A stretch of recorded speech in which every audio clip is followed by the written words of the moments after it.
amahoro neza karibu karibu amahoro neza amahoro karibu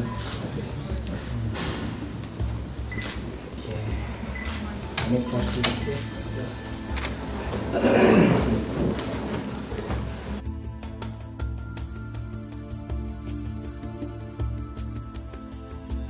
twakiriwe n'abayobozi n'umushikiranganji wa mbere uyu mugwi severe ushinzwe gutohoza ukuri no kunywanisha abarundi waje kumushikiriza ibitabo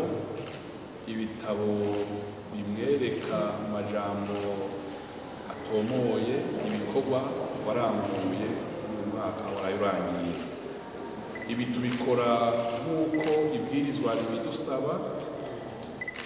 Iryo bwirizwa naryo mu ngingo yaryo ya 69 akarongo ka gatatu kadusaba gushikiriza ibikorwa mu bitabo byanditse umukuru w'igihugu, icegera cy'umukuru w'igihugu n'umushikiranganji wa mbere wa leta y'u Burundi.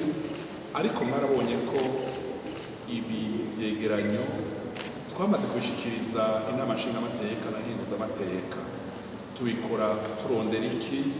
Tubikora twifuza ko inzego z'igihugu zose zimenya aho tuvuye, aho tugeze n'iyo tuja, kuko ubutumwa turiko turarangura uno munsi twabushinzwe n'abarundi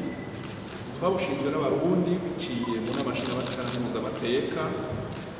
Inzego kuko nazo zirongoye igihugu zirakeneye kumenya ibyo tumaze kurangura, intambamyi dufise, ingene abarundi bumva ubutumwa dushinzwe, hanyuma tukabasaba n'ingene bodushigikira mu buryo bw'ibikoresho, mu buryo bw'abakozi, mu buryo bw'amafaranga, kuko cya gikorwa gisaba uburyo bwinshi.